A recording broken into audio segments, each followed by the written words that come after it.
মা বড় নিয়ামত, মা বড় নিয়ামত, মা বড় নিয়ামত। এই দুনিয়ার জমিনে যত মা আছে, এই মা কি দুনিয়ার কোন সম্পদের লালসা মার কাছে নাই। মাকে যদি টাকা না দেন, মাকে যদি কাপড় না দেন, মাকে যদি আপনি খবর না নেন, মার কাছে কোনো দুঃখ থাকবে না। কিন্তু মার খবর যদি একদিন না নেন, মা বলবে ছেলেরে তোর টাকার দরকার নাই, তোর পয়সার দরকার নাই, তোর সম্পদের দরকার নাই। তুই একটিবার যদি তোর জবান দিয়ে আমার সামনে এসে যদি মা বলে ডাক দোস, তাহলে আমার এই মা ডাকটা বড় বেশি প্রয়োজন। আর একটু জোরে বলেন না। মা আমাদের অনেকের আছে, অনেকের নাই। মা বড় নিয়ামত।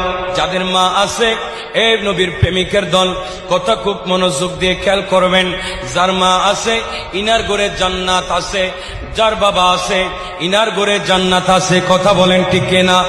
এই নবীর উম্মত, যদি মা থাকে, মার কদমের কাছে যায়বা, টুট লাগায়া চুমা দিবা।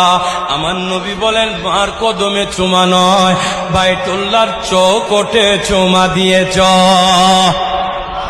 আর একটু জোরে বলেন। যাদের ঘরে মা আছে, যাদের ঘরে বাবা আছে, এই নবীর উম্মত, আল্লাহর বাইতুল্লাহর চৌকট তালাশ করার জন্য তৌফিক যদি না হয়, আপনার ঘরে যদি মা থাকে, যদি বাবা থাকে, মুহাব্বতে ইনাদের কদমে চুমা লাগায়া দিবা। এই নবীর উম্মত, আমার নবীর হাদিসে পাকে বলেন, এ সাহাবী শুনো, তোমরা যদি আল্লাহর বাইতুল্লাহ